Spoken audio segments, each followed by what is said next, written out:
The Atharvaveda, Kanda 20, Hymn 25, 7 verses. Indra, the mortal man, well guarded by thine aid, goes foremost in the wealth of horses and of kine. With amplest wealth thou fillest him, as round about the waters clearly seen afar fill Sindhu full. The heavenly waters come not nigh the priestly bowl. They but look down and see how far mid-air is spread. The deities conduct the pious man to them. Like suitors, they delight in him who loveth prayer. Praiseworthy blessing hast thou laid upon the pair who with uplifted ladle serve thee. Man and wife, unchecked he dwells and prospers in thy law. Thy power brings blessing, the sacrificer pouring gifts. First the Angrasas won themselves vital power, whose fires were kindled through good deeds and sacrifice. The men together found the Pandits hoarded wealth, the cattle and the wealth in horses and in kine. Atharvan, first by sacrifices, laid the path, then, guardian of the law, sprang up a loving son. Uthana Kavya drove the kine hither with him. Let us with offerings honor Yama's deathless birth. When sacred grass is trimmed to aid the auspicious work, the hymn makes its voice of praise sound to the sky, where the stone rings as 'twere a singer skilled in laud. Indra in truth delights when these come near to him. To make thee start, a strong true draught I offer to thee the bull. O thou whom bay steeds carry, here take delight, O Indra, in our voices, while thou art hymned with power and all our spirit. And in English, from its Latin root, deity is a functionary of worship. It's not necessarily what is worshipped as a divinity. So I'm not entirely sure, without seeing the Sanskrit, or probably looking up, right, what's meant by that.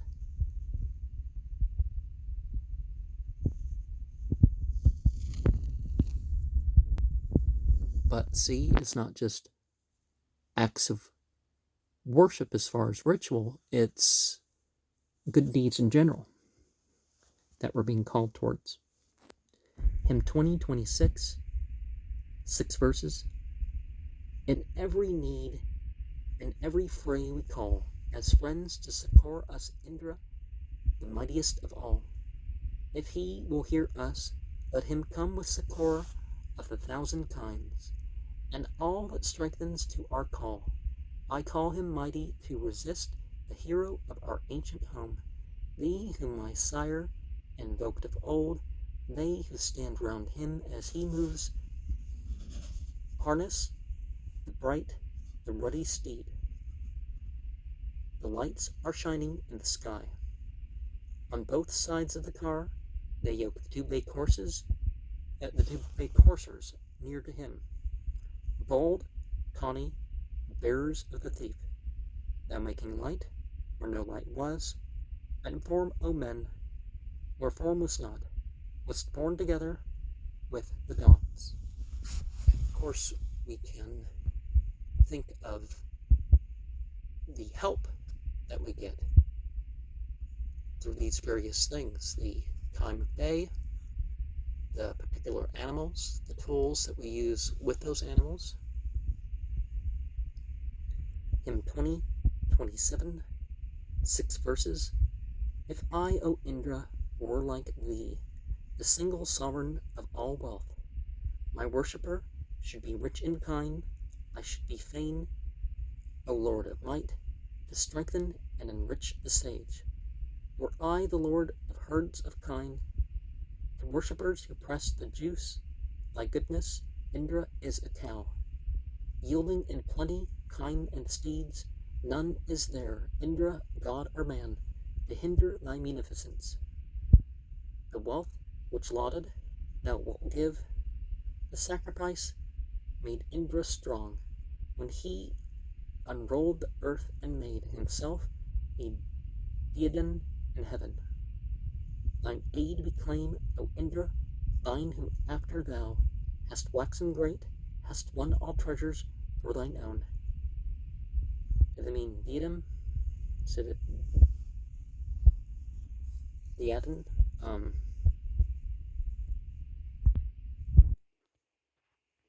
And of course, we know the qualities of the divine through the material things. And do we have a hint at either the year or probably the moon?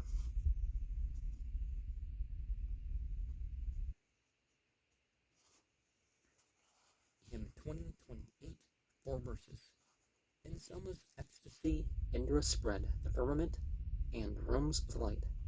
When he cleft Vala limb from limb, showing the hidden, he drave forth the cows for the Angarasas, and Vala he cast headlong down. By Indra o'er the luminous realms of heaven established and secured, firm and immovable in their place, Indra, thy laud moves quickly like a joyous wave of water floods. Bright shine the drops that gladden thee.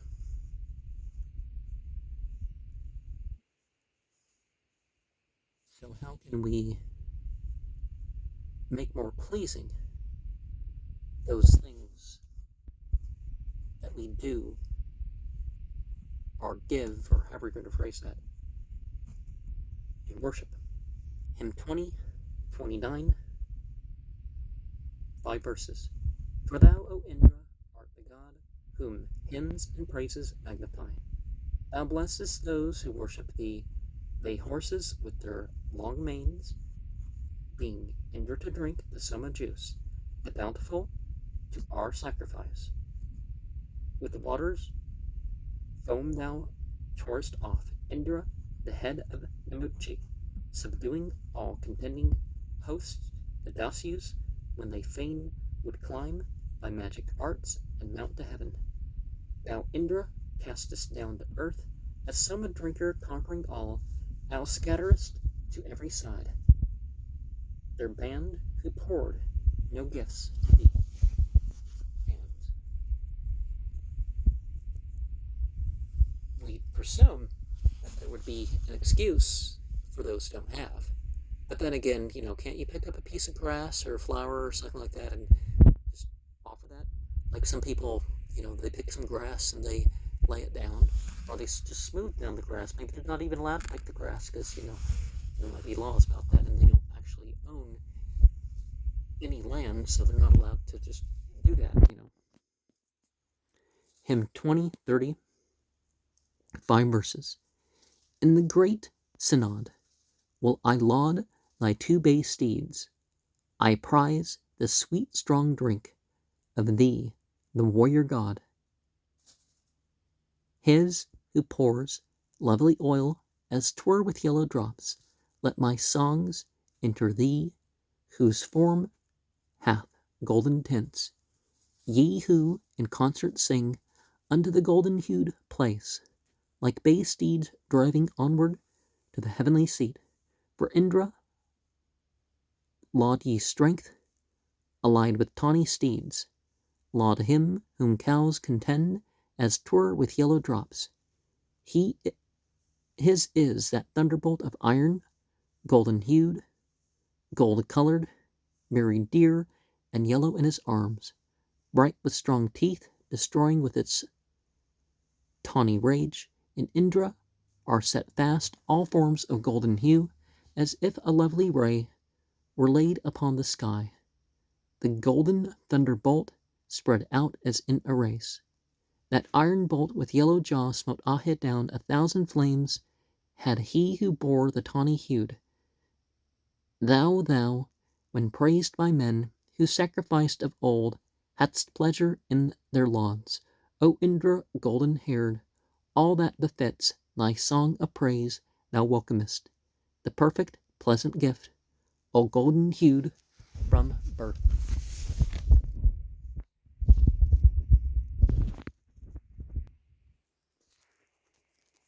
It's important that we're aware of the sort of process that things have to go through, and that a god of something doesn't mean, like when people say derisively, a moon god or a sun god or this. Is like, well, is a god over this? And you can think of this without there being separate deities over things, or it being some sort of animistic worship of the spirit of the object rather than the deity beyond object.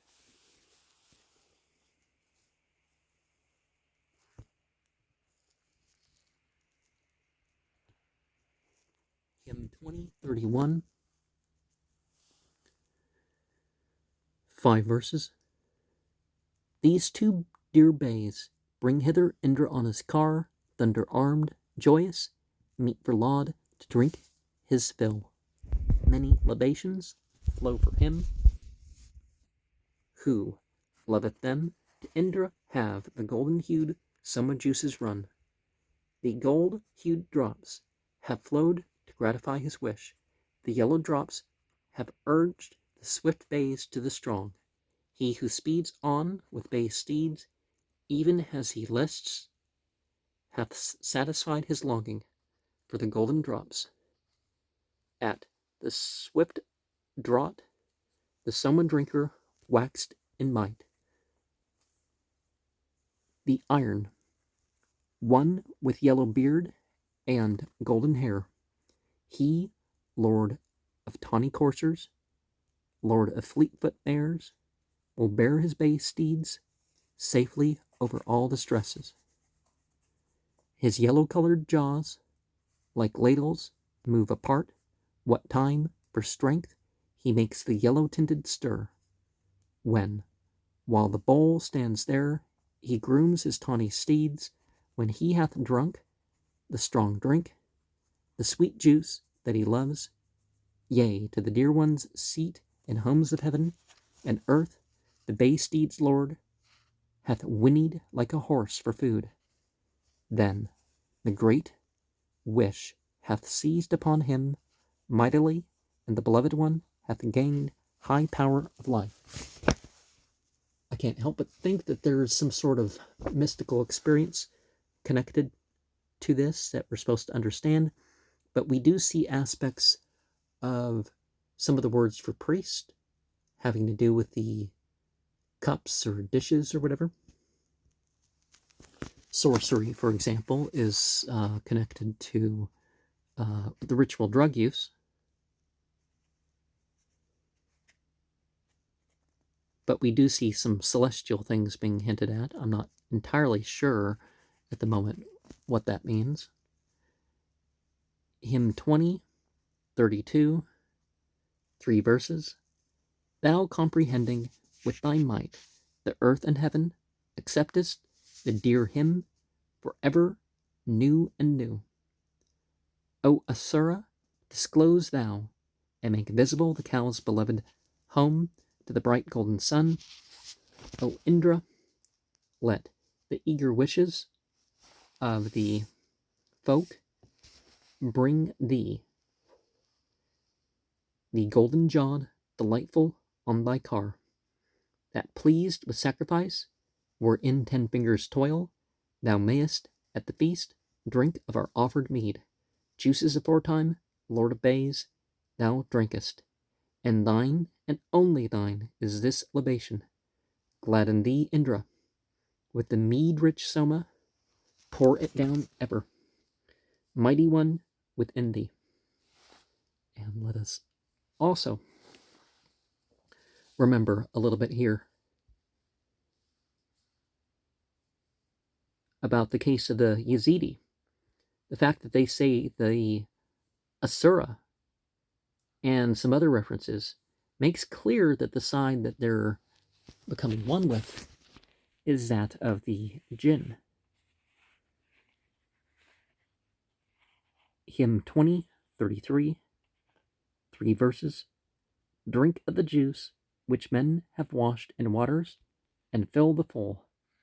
O Lord of tawny horses, O Indra, hearer of the laud, with soma which stones have mixed for thee, enhance thy rapture, to make thee start a strong, true draught. I offer to thee the bowl, O thou whom bay steeds carry. Here take delight, O Indra, in our voices, while thou art hymned with power and all our spirit.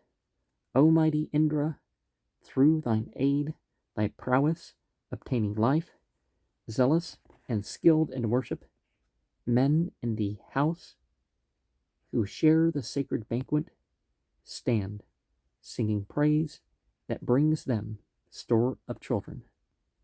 And one of the things about the fullness or the filling or whatever, one, it can refer to the operators of the ritual.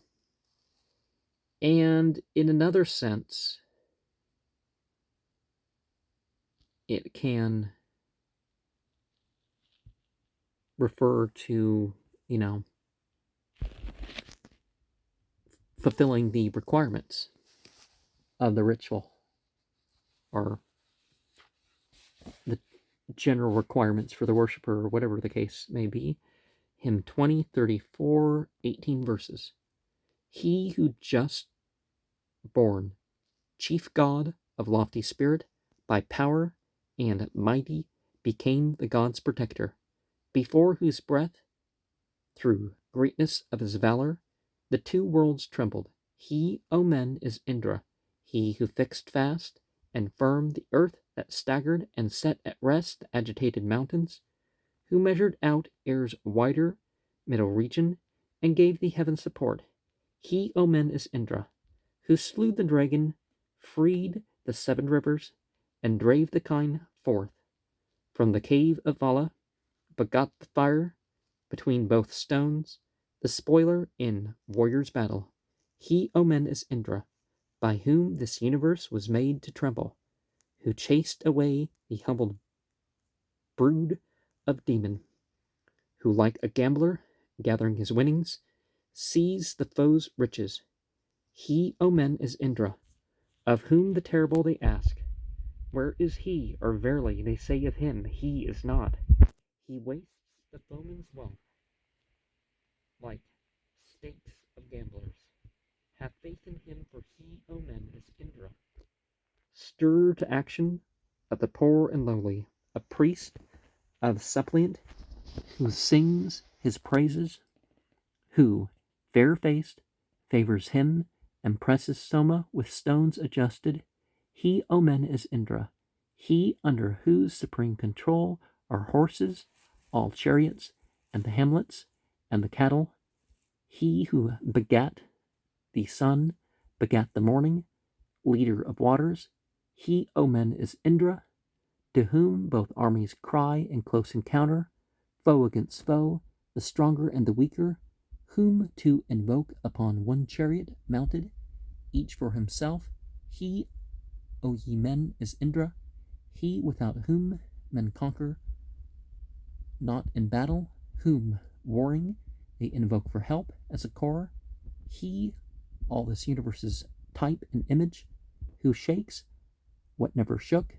He, men, is Indra, he who hath smitten, ere they know their danger, with his hurled weapon, many grievous sinners, who pardons not his boldness, who provokes him, who slays the Dasyu. He, O men, is Indra, he who discovered in the 40th autumn Sambara, dwelling in the midst of mountains, who slew the dragon, putting forth his vigor, the demon lying there. He, men, is Indra,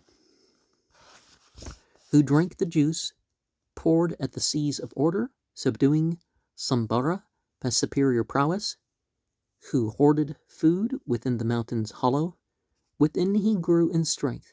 He men is Indra, who with 7 guiding reins, the bull, the mighty, set the 7 rivers free to flow at pleasure, who, thunder-armed, rent Vrauhena in pieces when scaling heaven. He, O ye men, is Indra.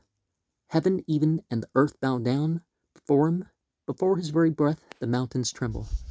Known as the Soma drinker, armed with thunder, the wielder of the bolt, he, men, is Indra, who aids with favor him who pours the Soma, and him who brews it, sacrificer, singer, whose strength our prayer and offered Soma heightens, and this our gift. He, O ye men, is Indra, born manifested in his parents' bosom. He knoweth as a son, the highest father, he who with vigorous energy assisted the companies of gods. He, men, is Indra, lord of bay steeds, who loves the flowing Soma, he before whom all living creatures tremble, he who smote Sambara and slaughtered Sushna, he the sole hero. He, O men, is Indra, thou verily art true, strong God, who sendest wealth to the man who brews and pours libation. So may we evermore, thy friends, O Indra, address the synod with brave sons about us.